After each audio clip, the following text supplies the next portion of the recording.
வணக்க மக்களே, எல்லாரும் சும்மா இந்த வீடியோவில் என்ன பார்த்துட்ருக்கோன்னு பார்த்தீங்கன்னா, இன்றைக்கி காலையில் வந்து சாப்பாட்டுக்கு வந்து சப்பாத்தி போட்டிருந்தா பார்த்துக்கோங்க.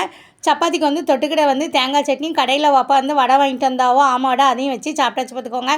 ஏன் மாவுளும் வாப்பாவும் சாப்பிடும் போது கேட்காவும் என்ன சப்பாத்திக்கு குருமா இல்லாமல் தேங்காய் சட்னி வச்சுருக்கா அப்படின்னாவோ, உடனே நம்மளுக்கு வந்து வைக்கிறதுக்கு சோம்பல் குருமா வைக்கிறதுக்கு உடனே நான் சொன்னேன், இன்றைக்கி வெள்ளிக்கிழமெல்லாம் கறி மசாலாலாம் சேர்க்கக்கூடாது, இஞ்சி வெள்ளைப்புல்லாம் சேர்க்கக்கூடாது, அதனால தான் வச்சேன், பேசாமல் சாப்பிடுங்க அப்படின்னேன்.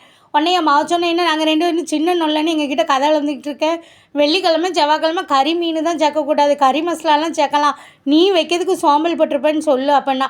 பயபுள்ள கரெக்டாக கண்டுபிடிச்சிட்டேன்னு மனசுக்குள்ள நினச்சிட்டு சரி பாப்பா சாப்பிடு அப்படின்னேன். வேறு வழியில் அது 2 சாப்பிட்டு தான் ஆகணும், அதெல்லாம் சாப்பிட்டுட்டு எந்திரிச்சா பார்த்துக்கோங்க.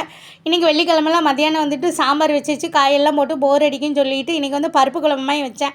அதாவது பருப்பு வெங்காயம் தக்காளி மிளகாலாம் போட்டு பருப்பு குழம்புமாய் வச்சுட்டு அதுக்கு தொடுகறி வந்து பார்த்திங்கன்னா கேரட்டு புட்டு அப்புறம் மல்லி கருவேப்பிலை துவையல் வச்சுட்டு வாழைக்காய் வந்து வறுத்து வச்சுருந்தேன் பார்த்துக்கோங்க.